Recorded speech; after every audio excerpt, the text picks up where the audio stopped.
नमस्कार साथियों, स्वागत है द ड्रीम पॉइंट के डिजिटल यूट्यूब चैनल पर। जैसा कि अपनी वन शॉट क्लास चल रही थी, तो पिछली क्लास में अपन ने पशुओं के प्रमुख रोगों के बारे में अध्ययन किया था। उसमें अपन ने जीवाणुओं से होने वाले रोगों के बारे में और फिर विषाणुओं से होने वाले रोगों के बारे में, एक एक रोग के बारे में जानकारी प्राप्त कर ली। अब अपना टॉपिक है क्या, प्रोटोजोआ से होने वाले रोगों के बारे में जानकारी प्राप्त करेंगे। तो बिना समय को व्यर्थ गवाए क्लास को शुरू करते हैं। अपना अगला कौन से रोगों की बारे में बात करने वाले, प्रोटोजोआ जनित रोगों के बारे में।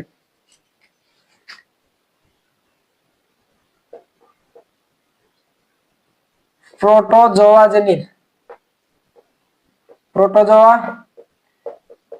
जनित रोग, इनके बारे में बात करें तो पहला रोग प्रोटोजोआ जनित रोग कौन सा रोग है? टिक फीवर या चीचड़ी जवर। टिक फीवर या चीचड़ी जवर।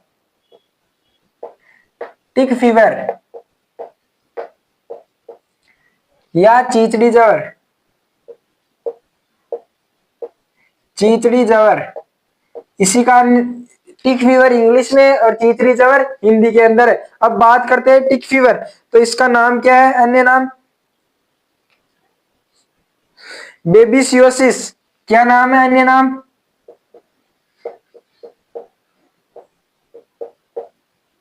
बेबीसियोसिस। बेबीसियोसिस और क्या है? प्लाज्मोसिस। पायरोप्लाज्मोसिस। पायरोप्लाज्मोसिस एक और है हाइकोप्लाज्मोसिस। हाइपोप्लाज्मोसिस। प्लाज्मोसिस क्या इसका अन्य नाम है? किसका? टिक फीवर के अन्य नाम की अगर बात करें तो बेबिलियोसिस, पायरोप्लाजोसिस और हाइपोप्लाजोसिस इसके अन्य नाम है। अब बात करें रोग कारक, तो रोग कारक कौन सा होता है, किससे होता है ये? प्रोटोजोआ जनित रोगजनक या रोग कारक कौन सा रोगजनक है? बो प्लस माइक्रो प्लस बो प्लस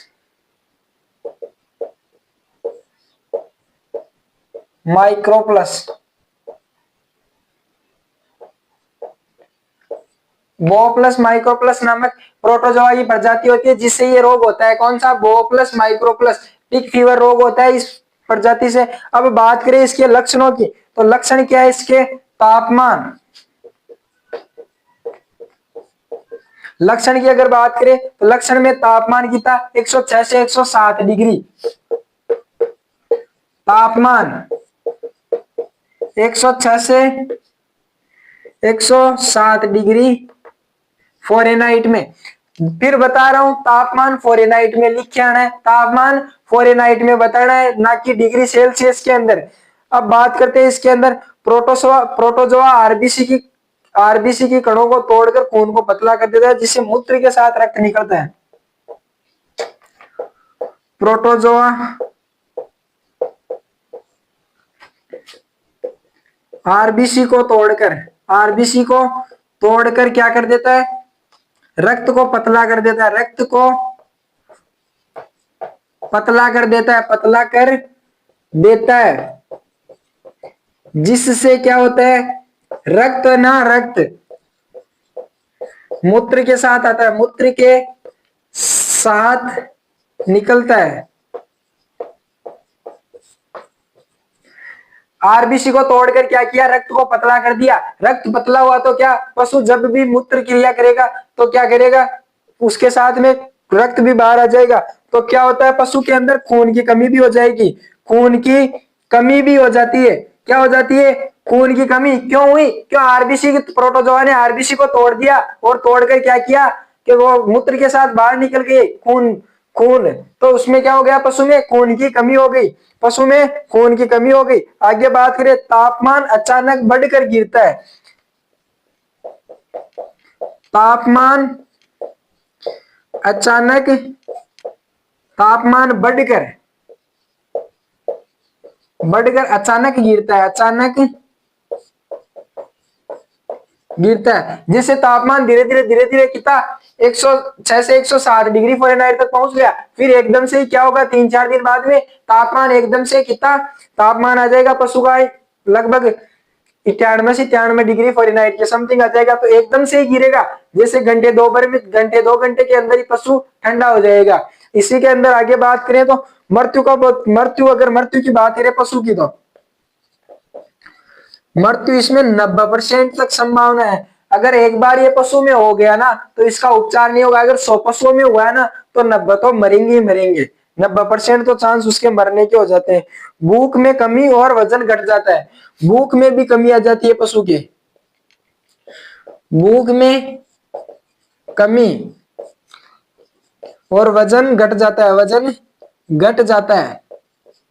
क्या होता है, भूख में कमी आ जाती है, वजन घट जाता है। अब रोकथाम की बात करें तो क्या होता है, साफ सफाई रखनी चाहिए। कीटनाशी रसायन कौन सा, ब्यूटॉक्स पेस्टोबोन कौन सा।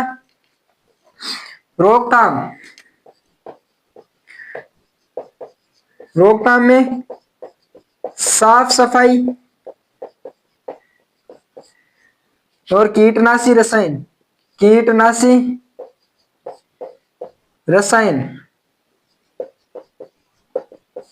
कौन सा है, ब्यूटॉक्स आगे क्या है, ब्यूटॉक्स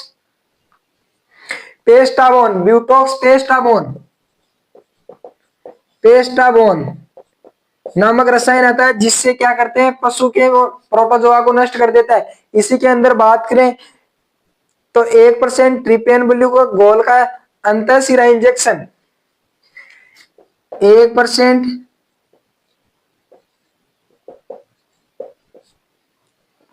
ट्रिपेनसोल के घोल का अंतःशिरा इंजेक्शन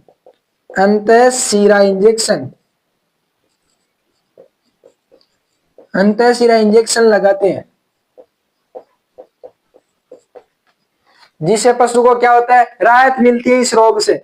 आगे बात करें इसी में मतलब प्रोटोजोआ जनित रोग में तो ये रोग यही समाप्त होता है। आगे बात करें नया रोग है कौन सा, सर्रा रोग, जिसके अन्य नाम की बात करें तो भारत में इसको सड़ा बोलते हैं, सड़ा। और राजस्थान की बात करें तो राजस्थान में इसको तीव्रसा, और पश्चिमी राजस्थान की बात करें तो पश्चिमी राजस्थान में इसको गलतिया रोग बोलते हैं।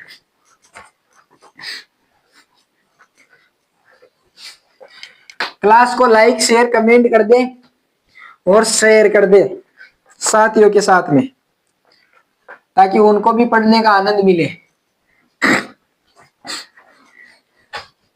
अब बात करते हैं सर्रा रोग।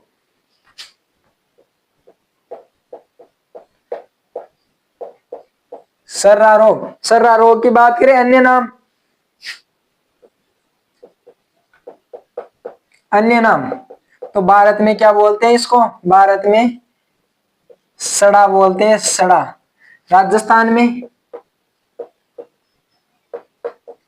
राजस्थान की बात वो करें तो तिब्बरसा, और पश्चिमी राजस्थान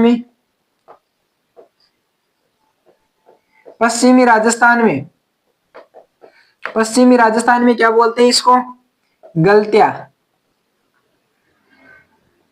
बोलते हैं। क्या बोलते हैं, गलतिया रोग बोलते हैं पश्चिमी राजस्थान के अंदर। अब आगे बात करें इसमें रोग कारक, तो रोग कारक क्या है, गोमक्सी मक्खी और ट्रिपेनोसोमा इवेंसाई। रोग कारक है कौन सी है, गोमक्सी मक्खी,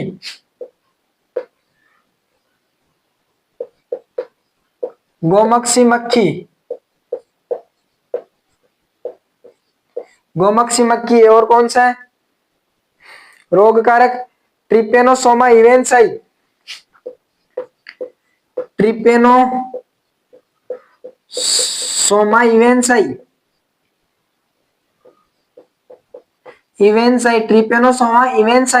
ये क्या है, इसका रोग कारक है। अब बात करें तो किसका, ऊंट की प्रमुख बीमारी है जो लगातार 3 वर्ष तक चलने वाला रोग है। ऊंट की प्रमुख बीमारी है, प्रमुख बीमारी है। यह रोग लगातार 3 वर्ष तक चलता है। आगे बात करें इसमें पशु के लक्षण की। लक्षण रोग में क्या होगा? शरीर दुबला, शरीर दुर्बल व शक्तिहीन हो जाता है। शरीर दुर्बल व शक्तिहीन हो जाता है। आगे बात करें इसी के अंदर तो क्या होता है? पिछले पैर पतले हो जाते हैं तथा पैरों में पीछे की तरफ नालीनुमा संरचना बन जाती है। पिछले पैर पतले हो जाते हैं तथा पैरों में नालीनुमा संरचना बन जाती है। पैरों में नालीनुमा संरचना बन जाती है। आगे बात करें, प्रभावित ऊंट बंद बंदासा गोल चक्कर में चलता है। प्रभावित ऊंट बंद बंदासा गोल चक्र में चलता है। जिस ऊंट में ये रोग हो जाता है तो वो क्या करता है कि उसको लगता है अपने को बांध रखा है, वो फिर उसी जगह फिक्स जगह राउंड लगाता रहता है। तो वो कैसा बंद बंदासा या गोल चक्कर में चक्कर लगाता है। आगे बात करें, मरने से पहले ऊंट को ठंडा पसीना, लकवा व अंधापन जैसे लक्षण दिखाई देते हैं। मरने से पहले ऊंट में ठंडे पसीने, लकवा यानी पैरालाइसिस, लकवा और क्या होता है? वह अंधापन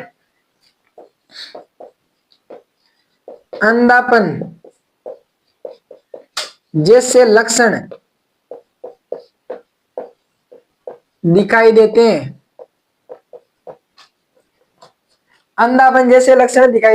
आगे अगर बात करें इसी के अंदर तो क्या,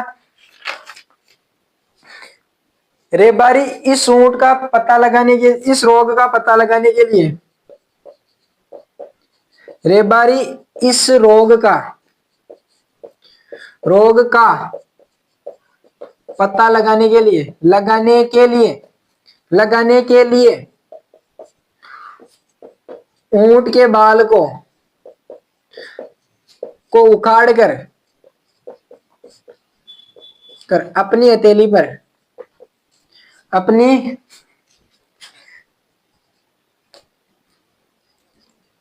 अपनी हथेली पर रखकर हथेली को तिरछा करता है। अगर बाल गिर जाता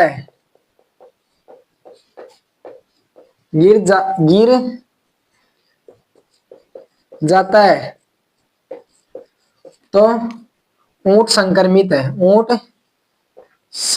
है। किससे संक्रमित है? ये देखो, रेबारी क्या करेगा, ऊंट का एक बाल उखाड़ेगा, अपनी हथेली पे रखेगा और ऐसे करके तिरछा करेगा। अगर बाल गिर गया नीचे तो क्या होगा कि ये कौन से सर्रा रोग से ग्रसित है। अगर बाल यहीं हथेली पे चिपका रहा तो वह पशु स्वस्थ है। और रेबारी एक और परीक्षण करता है। क्या करता है? जो उसकी बात करें तो क्या करता है रेबारी? मूत्र को सूंघ कर भी रोग का पता लगा लेता है। रेबारी मूत्र को सूंघ कर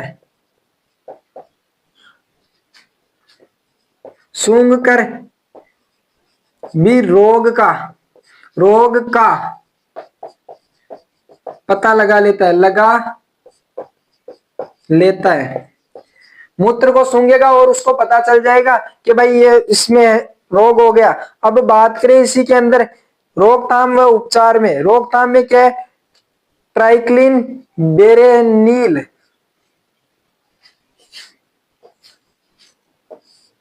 रोकथाम, रोकथाम की बात करें तो ट्राइक्लिन, ट्राइक्लिन और कौन सी है, बेरेनील, बेरेनील। एक और है, कौन सी औषधि है देखो मैं बताता हूं, टोना फोस्फोन, टोना फोस्फोन, टोना फोस्फोन, टोना फोस्फोन का क्या करता है, इंजेक्शन लगाते हैं, का इंजेक्शन,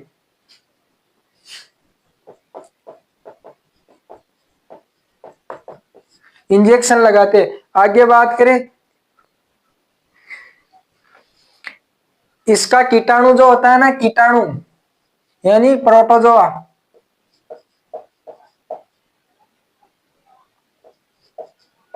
प्रोटोजोआ में क्या होता है, इसके प्रोटोजोआ कितना 110 डिग्री फ़ारेनहाइट पर मर जाता है, मर जाता है। अगर तापमान 110 डिग्री फ़ारेनहाइट से, अगर वातावरण का तापमान 110 डिग्री फ़ारेनहाइट से ज्यादा हो गया तो क्या होगा, ये रोग अपने आप समाप्त हो जाएगा ऊंट के अंदर, क्योंकि जिस प्रोटोजोआ द्वारा, कौन सी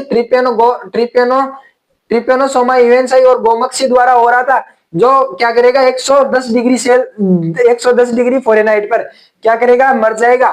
तो सर्रा रोग से पशु को मुक्ति मिल जाएगी।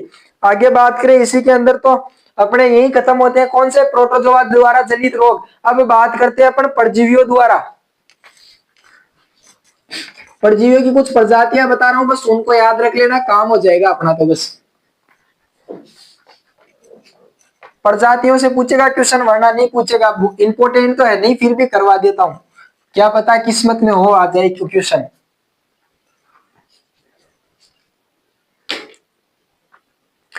परजीवी द्वारा,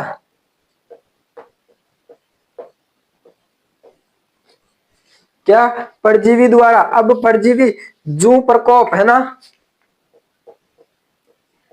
जू प्रकोप रोग है, जू प्रकोप, जू का प्रकोप हो गया। अब जू की कौन कौन सी प्रजातियां होती है जो फैलाती है, जू की प्रजातियां हैं, देख लेना प्रजातियां। गोवंश में, गोवंश की अगर बात करें तो कौन सा होता है, हिमेटोपाइनस यूरिस्टर्नस, हिमेटोपाइनस,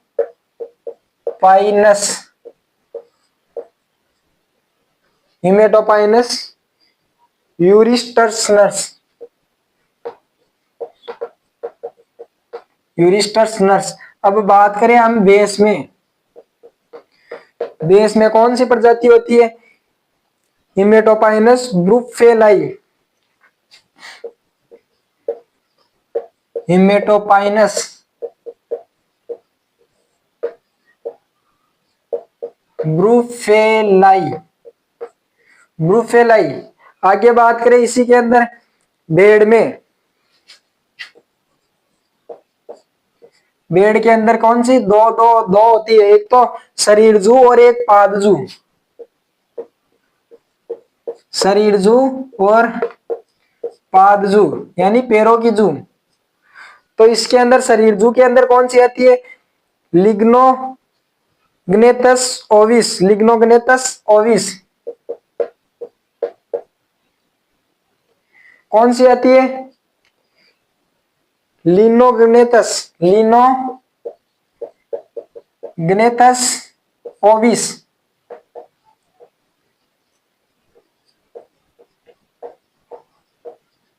ओविस। और इस यहाँ कौन सी आती है, लिनोग्नेथस, लिनोग्नेथस कौन सी प्रजाति आती है, लिनोग्नेथस की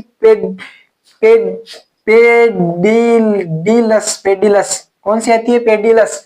आगे बात करें इसी के अंदर बकरी में तो लिनोग्नेथस स्ट्रेनोप्सिस बकरी में,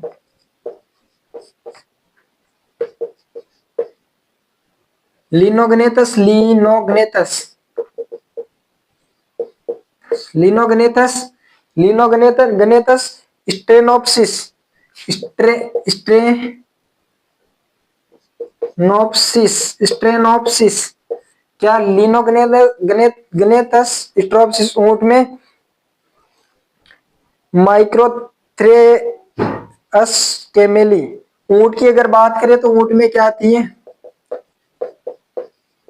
माइक्रोथ्रेअस कैमली, माइक्रोथ्रेअस कैमली कौन सी आती है, माइक्रोथ्रेअस कैमली, ये इसके अंदर आती है। अब देख लो ये प्रजातियां हैं, बस इनको याद रखना है, क्वेश्चन नहीं पूछा जाएगा, ज्यादा इंपॉर्टेंट भी नहीं है, बस याद रखना है, बाई चांस किस्मत खराब हो और क्वेश्चन आ जाए तो आपको सही हो जाए, बस उसी कारण लिखा है, बाकी कोई महत्व नहीं है, ज्यादा इंपॉर्टेंट नहीं है। अब बात करते हैं अपन चयापचयी रोग, मेटाबॉलिक डिजीज, चयापचयी रोग, कौन से रोग, मेटाबॉलिक डिजीज के बारे में, चयापचयी रोग,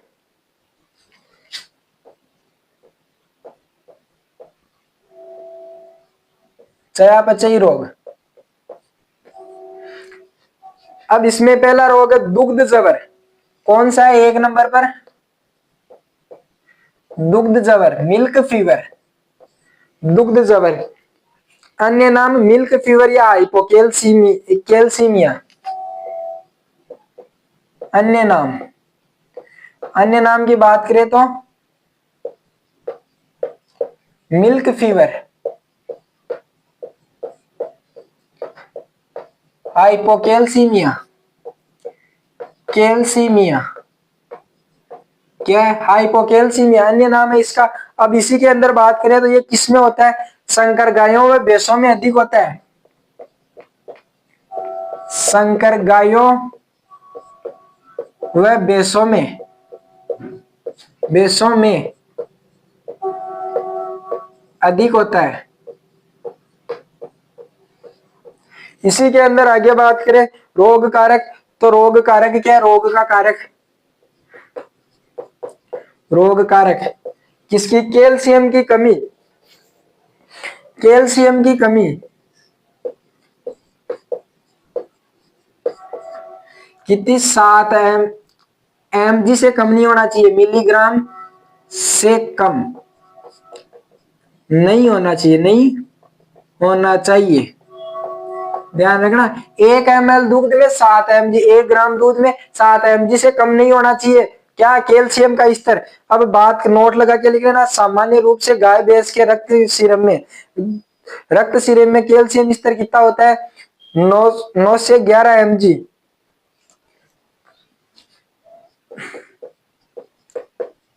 सामान्य गाय भैंस के रक्त सीरम में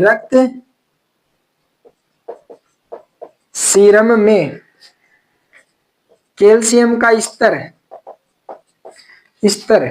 9 से 11 mg प्रति ग्राम होना चाहिए, होता है, 9 से 11 mg होता है। अब बात करें पशु के ब्याने के,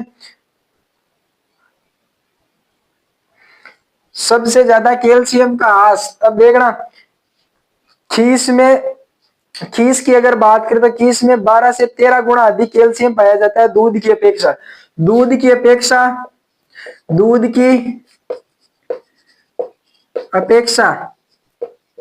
खीस में 12 से 13 गुना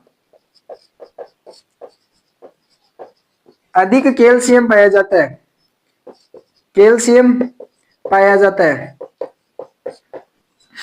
तो जब पशु ब्याता है, कीस निकलती है, उस टाइम पे क्या होता है, पशु कमजोर हो जाता है, क्योंकि कैल्शियम अधिक निकलता है, इसीलिए वो पशु कमजोर हो जाता है।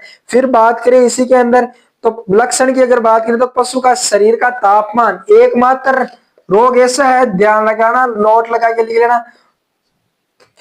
तापमान की अगर बात करें तो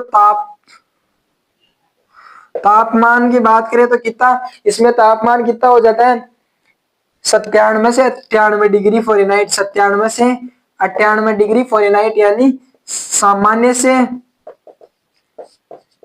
कम हो जाता है, कम हो जाता है। सामान्य तापमान से कम हो जाएगा। एकमात्र रोग ऐसा है जिसके अंदर पशु के शरीर का तापमान सामान्य तापमान से कम हो जाता है। आगे इसी के अंदर बात करें अपन तो पशु गर्दन को अयन की तरफ मोड़ कर बैठ जाता है, गर्दन को अयन की तरफ मोड़ कर बैठ जाता है, मोड़ कर बैठ जाता है। ध्यान रखना, पशु अपनी गर्दन को क्या करेगा, अयन की तरफ मोड़ कर बैठ जाएगा। अब इसी के अंदर आगे बात करें रोकथाम की, तो रोकथाम क्या है, कैल्शियम मैग्नीशियम बोरोग्लूकोनेट का इंजेक्शन लगाते हैं। रोकथाम कैल्शियम मैग्नीशियम बोरोग्लूकोनेट का 500 ml का 500 ml का अंतःशिरा इंजेक्शन, अंतःशिरा इंजेक्शन लगाते हैं। यानी ऐसे मान लो 500 ml का कोई इंजेक्शन थोड़ी होता है, आधे लीटर की पूरी पानी की बोतल होती है, उसके अंदर मिलाकर उसकी पशु के शरीर में चढ़ा दिया जाता है। कैल्शियम मैग्नीशियम बोरोग्लूकोनेट का इंजेक्शन लगाया जाता है इसके अंदर। अब आगे हम बात करें कौन सा रोग है, अगला रोग है अपना आफरा या टिम्पेनी रोग। आफरा या टिम्पेटाइटिस, ये भी चयापचयी रोग है। आफरा कौन सा रोग है, आफरा। आफरा की अगर हम बात करें तो इसका अन्य नाम की बात करें टिम्पेनी या टिम्पेटाइटिस, अन्य नाम टिम्पेनी और टिम्पेटाइटिस, दो नाम है, टिम्पेनी और टिम्पेटाइटिस। टाइटिस का नाम है। अब बात करें कारण क्या होता है इसका, कारण कारण की अगर बात करें तो दूषित चारा खाने से,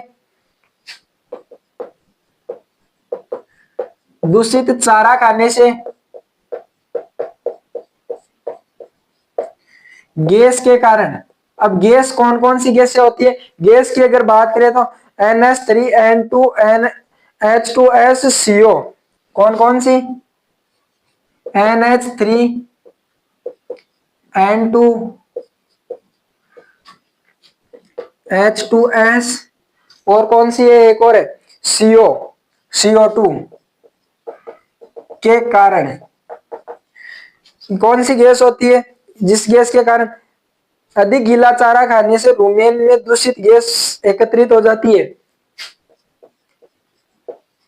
अधिक हरा या गीला चारा, गीला चारा खाने पर पेट के रुमेन में, किसमें, रुमेन में दूषित गैस एकत्रित हो जाती है, एकत्रित हो जाती है। इसी के अंदर आगे बात करें लक्षण, पेट की बाई कोख फूल जाती है, पेट की बाई कोख फूल जाती है, फूल जाती है, फूलकर डोल जैसी हो जाती है। आगे बात करें उपचार, किन्वन को रोकने हेतु तारपीन व अलसी का तेल प्रयोग करते हैं। उपचार में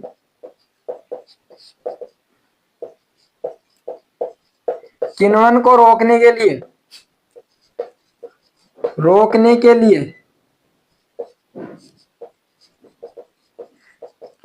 तारपीन व अलसी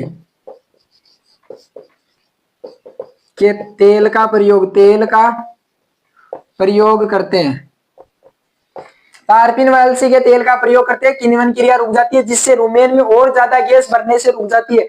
आगे बात करें इसी के अंदर तो ट्रोकार कैनुला यंत्र का प्रयोग, ट्रोकार कैनुला यंत्र का प्रयोग किसके लिए करते हैं? इसका प्रयोग करते हैं गैस बाहर निकालने के लिए, गैस बाहर निकालने के लिए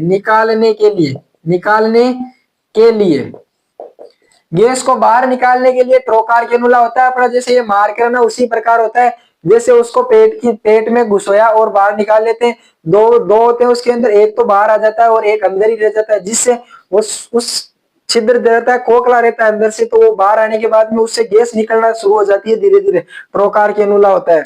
अब आगे बात करें किसके बारे में? भोजन विषाक्तता के बारे में। भोजन विषाक्तता, भोजन विषाक्तता के बारे में बात करें, ये भी चयापचय ही है। भोजन विषाक्तता, भोजन विषाक्तता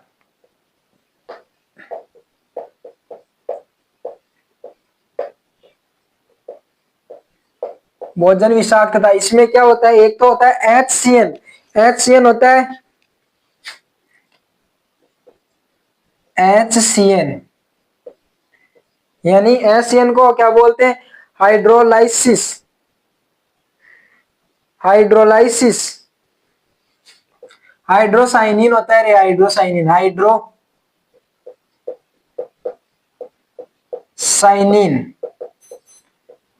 अम्ल या एसिड, हाइड्रोसाइनिन अम्ल, जो किसमें होता है? जवार में, कच्ची जवार में, कच्ची जवार में होता है। किसमें होता है? कच्ची जवार के अंदर होता है। जवार छोटी अवस्था में होती है तो उसके अंदर एक तत्व पाया जाता है, कौन सा? HCN, HCN, जिसको क्या बोलते हैं? हाइड्रोसाइनिन अम्ल, हाइड्रोसाइनिक अम्ल, जो क्या करता है? पशु के अंदर भोजन विषाक्तता उत्पन्न करता है। आगे बात करें गोसिपोल, गोसिपोल, गोसिपोल क्या होता है? गोसिपोल होता है किसके अंदर पाया जाता है? बिनोला या बिनोले की खल में उपस्थित होता है। बिनोला या बिनोले की खल में, बिनोले की खल में उपस्थित होता है।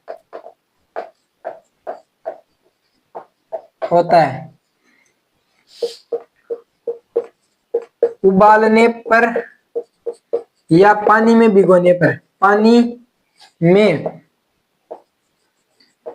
भिगोने पर कम हो जाता है, भिगोने पर कम हो जाता है, कम हो जाता है। पानी में भिगो दिया तो भी कम हो जाएगा। आगे बात करें इसी के अंदर इसकी अफ्लाटॉक्सिन, अफ्लाटॉक्सिन, अफ्लाटॉक्सिन, अफ्लाटॉक्सिन क्या होता है? मूंगफली की खल में पाया जाता है। मूंगफली की खल में, मूंगफली की खल में पाया जाता है, खल में पाया जाता है, मूंगफली की खल में पाया जाता है, जो क्या करता है? भोजन विषाक्तता उत्पन्न करता है। किसके द्वारा? मूंगफली की खल में पाया जाता है। एस्परजिलस फ्लेविस नामक फफूंद में होता है। किसमें? मूंगफली की खल में नमी होती है ना, तब कौन सा? एस्परजिलस फ्लेविस, फ्लेविस नामक फफूंद, फफूंद के कारण। यह हो गई भोजन विषाक्तता, कौन सी? एक तो HCN जो किसमें? कच्ची ज्वार में पाया जा रहा है। गोसिपोल कपास में जो उबालने पर कम हो जाता है, बिनोला या कपास, एक ही बात है। मूंगफली में अफ्लाटॉक्सिन पाया जाता है जो एस्परजिलस नामक फफूंद द्वारा होता है। आगे बात करें इसी के अंदर पोषक तत्व की कमी से होने वाले रोग, कौन से? पोषक तत्व की कमी के कारण होने वाले रोग।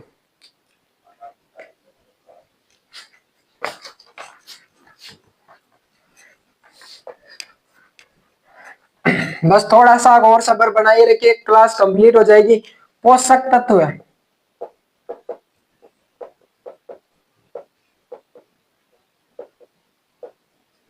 पोषक तत्व की कमी से होने वाले रोग।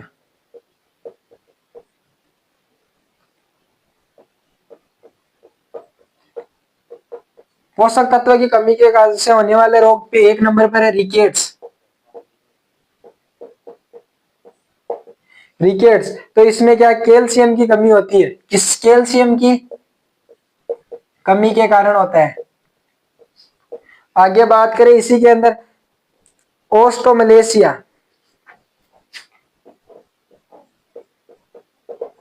ओस्टोमलेशिया, ओस्टोमलेशिया किसकी कमी से, कैल्शियम व विटामिन डी, विटामिन डी की कमी। ओस्टोमलेशिया किसकी कमी से, कैल्शियम और विटामिन डी की कमी से होता है। आगे पेराकिटोसिस, जिंक की कमी से,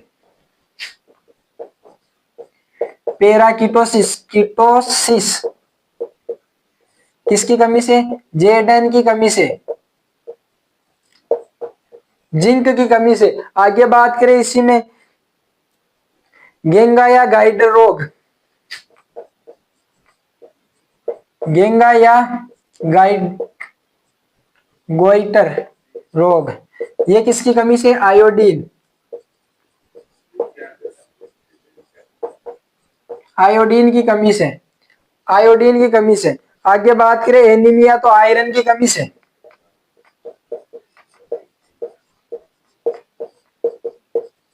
एनीमिया होता है आयरन की कमी से, आयरन की कमी से, एनीमिया होता है आयरन की कमी से। अब बात करें विटामिन की कमी से होने वाले रोग, कौन सा, विटामिन की कमी से होने वाले रोग, विटामिन की कमी से होने वाले रोग, होने वाले रोग। विटामिन की कमी से कौन कौन से रोग होते हैं, रतौंधी, विटामिन ए, विटामिन ए की कमी, विटामिन ए की कमी। आगे बात करें जेरोप्थेमिया,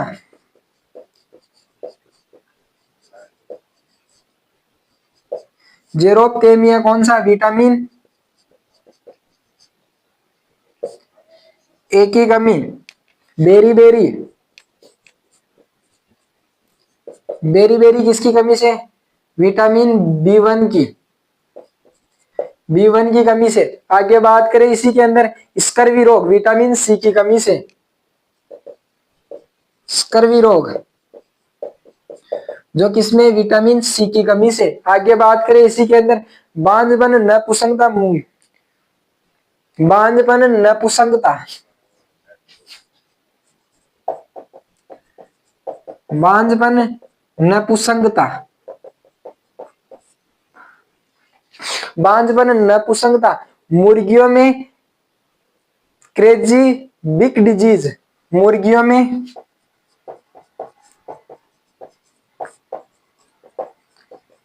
क्रेजी बिक डिजीज, बिक डिजीज, बिग डिजीज किसकी कमी से, विटामिन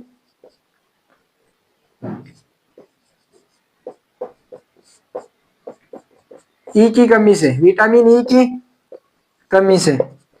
आगे इसी के अंदर इंपॉर्टेंट पॉइंट है आनुवांशिक रोग, एक और लिख लेना आनुवांशिक रोग में नोट लगा के, आनुवांशिक रोग,